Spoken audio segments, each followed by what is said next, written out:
There's something very special about 5 to 6 every single morning. That's the whole thing I talk about, winning the battle in the morning. Getting up at 4 o'clock in the morning every day before anybody else. I get up early. Are you a morning person or a night owl? Morning. Yes, I wake up early. Yes, I wake up at 4:30 in the morning. At what time do you get up normally in the morning? For me, it's usually about 7.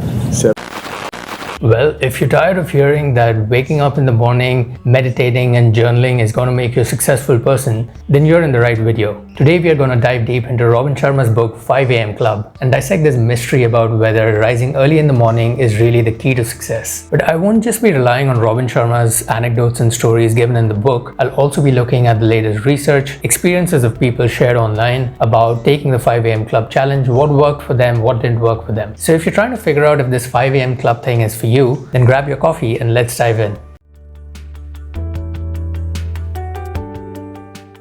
So let's start with a summary of the book 5 AM Club by Robin Sharma. This book is based on the idea that waking up at 5 AM is going to change your life, your productivity, your well-being, your everything. For some people this sounds great. Waking up at 5 AM has been a game changer in their lives. But for other people, for most people, waking up at 5 AM, unless it is for catching a flight to a vacation somewhere in the Maldives, it sounds like the most horrible thing on the planet. But according to the author Robin Sharma, waking up at 5 AM is going to change your life. And not only should you wake up at 5 AM, the first hour of your day should be spent on areas of self-improvement like exercise or meditation or just learning about different things that you want to learn. This book really emphasizes the importance of having a morning routine and sticking to it. This book is written in a storytelling format and it follows the journey of a few characters such as a burnt out executive, a struggling artist, and a successful entrepreneur who looks like a beggar but is actually really successful. They all meet at this conference and this beggar but successful entrepreneur takes all of these other characters through a journey of how waking up at 5 AM has helped him and his friends become really successful in life. He teaches them the concept of the 20-20-20 formula, which involves spending the first hour of your day in 3 20-minute segments. The first segment is dedicated to physical exercise, the second to meditation and visualization, and the third towards learning and growth. He calls this first hour of the day the victory hour. And the reason he asks us to do this particular victory hour lap is that he believes the path to success is in 4 things, which he defines as mindset, health set, heart set, and soul set. Mindset is the obvious taking care of your thoughts and what you're thinking about throughout the day. The heart set and soul set sounded pretty similar to me. Soul set was more about spirituality. Heart set was more about how you treat other people. And health set is obviously the author's emphasis on taking care of your health and committing to exercise, which will ensure that you live a strong and happy life. Overall, this book provides a lot of advice about why you should get up early in the morning and commit to it, and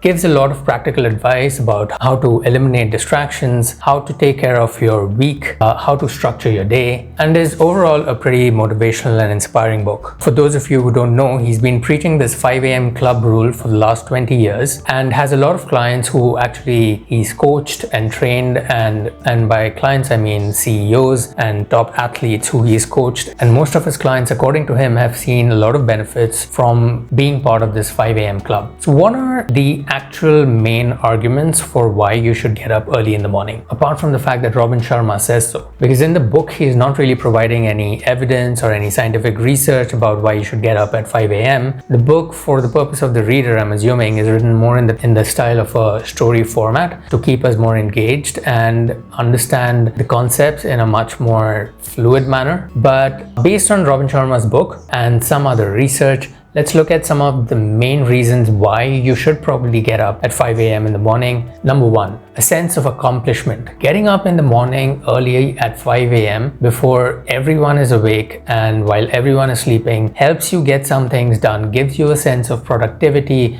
and gives you a sense of accomplishment, which is a huge psychological boost according to Robin Sharma. Number 2, better time management. So according to Robin Sharma, if you're waking up early, you have more time to prioritize your tasks, plan your day. Basically, you'll be spending more time doing the things that are important to you and not doing the things that are not as important to you. To give you an example, many of us have probably gone through the day, right? A 9 to 6 job. And at the end of the day, we've gone thinking, what did I achieve today? Like, what did I do apart from sitting from 9 to 6 in a bunch of meetings and eventually having accomplished nothing? According to Robin Sharma, if you get up early, you spend that extra bit of time where you're in complete peace and solitude and you're just thinking about, hey, how's my life going? What am I supposed to be doing? What am I actually doing? How can I better improve that? It just gives you that extra bit of edge, which makes all the difference in the world. Number 3, enhance mental clarity. Getting up early in the day when it's just quiet and peaceful and everybody is quiet and there's no noise outside, unless you live next to a train station, it'll just give you that sense of peace and calm and quiet where you can just sit and do the things that you want to do. Mental clarity is really important. Number 4, more time for self-care. So according to Robin Sharma, if you're going through the daily grind and if you're getting up at say 7, 8 o'clock, then suddenly you're pushed into a bunch of notifications, a number of emails coming at you, your kids or your parents or your spouse or your partner talking to you and engaging you in different activities, and you just don't have time to take control of the day the way that you want to. You won't have enough time to take care of the things that you want to take care for yourself, such as exercise, meditation. So these are some of the things that if you wake up early in the morning at 5 o'clock, it just gives you that extra bit of time to just work on yourself. And lastly is a slightly contested point, which is improve sleep. According to some research, going to sleep early in the night and then waking up early in the morning helps you better regulate your sleep patterns. This is contested. I've seen kind of different research on this across the board, but this is also one of the points. If you feel that regulating your sleep pattern is important to you, then this is also one of the reasons why you should be part of the 5 a.m. club. Now, all of this sounds great in theory, but is this really the key to success? Like, are all people or most of the people who are getting up at 5 o'clock really succeeding in their lives? I mean, I know a lot of people. The milkman who works close to my house gets up at 4 o'clock every morning, but he's been doing pretty much the same thing.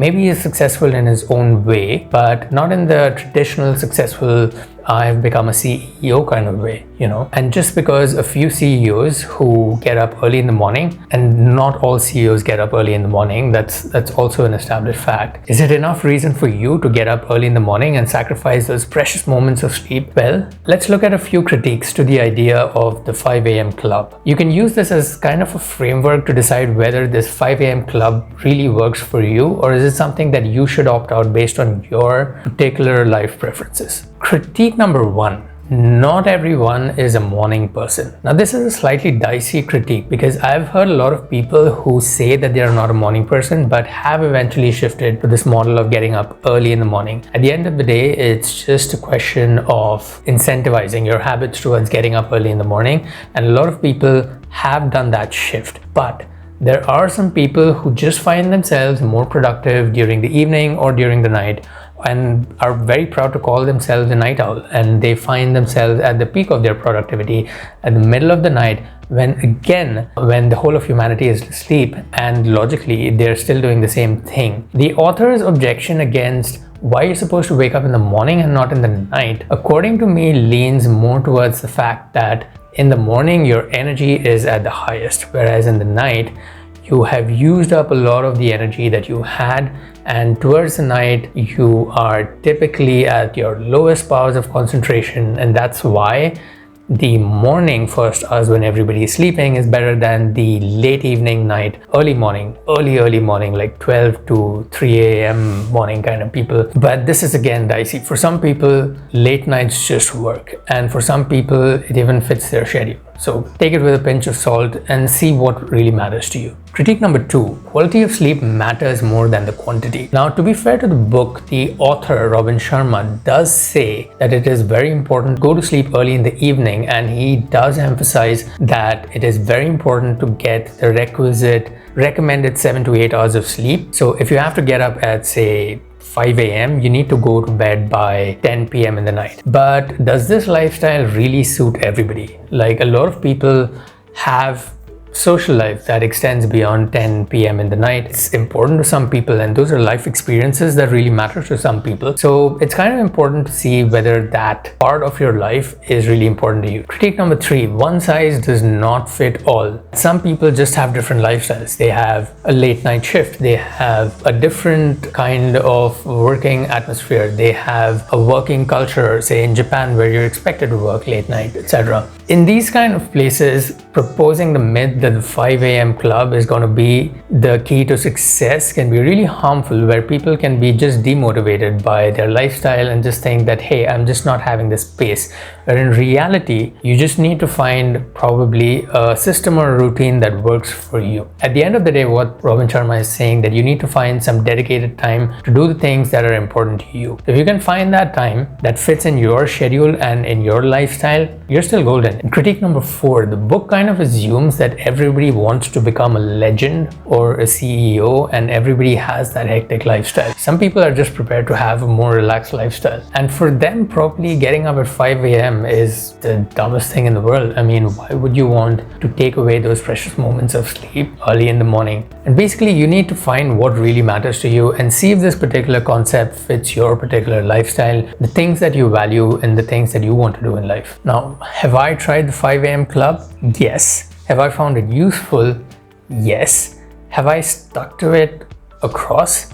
Probably not, in short bursts of time. But here are my learnings from what I saw in this pursuit of being part of this wanted 5 a.m. club that's apparently going to make you a CEO in the next 10 years or so if you keep doing it. Tip number 1, you need to get to bed early. If you're going to bed at 12 o'clock or 1 a.m. like Elon Musk does, and then you expect to get up at 5 a.m., you may get up at 5 a.m., but your day is going to be horrible because you're just going to be tired, you're going to be mentally fogged out, and it's just not going to work for you. So if you want to be a part of the 5 a.m. club, you have to be prepared to get to bed by 10 p.m. or 9 p.m. so that you have the requisite amount of sleep to be a part of this club. Number 2, be patient about this. I mean, there are going to be a lot of days where you have hit the snooze button and the 5 a.m. has become 6 a.m. Don't get discouraged by it. The author mentions the period of 5 a.m. to 6 a.m. as the victory hour or the golden period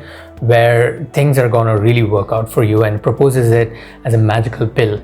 But the way I see it is, it's more of a marketing stunt. I mean, the idea is to get up early and to make some time for yourself when you're the most energized, to focus on things that matter to you. There might be times when you're getting up at 6, 7, but keep at it. Keep at it. According to the book, it takes 66 days to form a habit. According to a lot of research, it takes 21 days to form a habit and then 90 days to make it permanent. So there's a lot of different numbers on this, but the idea is to be patient and just keep going at it if you want to be a part of this club. Number 3. So the author proposes a very unique 20-20-20 rule, wherein in the first 20 minutes you're exercising, the next 20 minutes you're meditating and visualizing, and then in the last 20 minutes you're learning something to improve yourself. This might seem a little bit rigid, and in the book itself, the author says, hey, customize this to make it work for you. So if you're not the kind of person who's up in the morning and wants to lift weights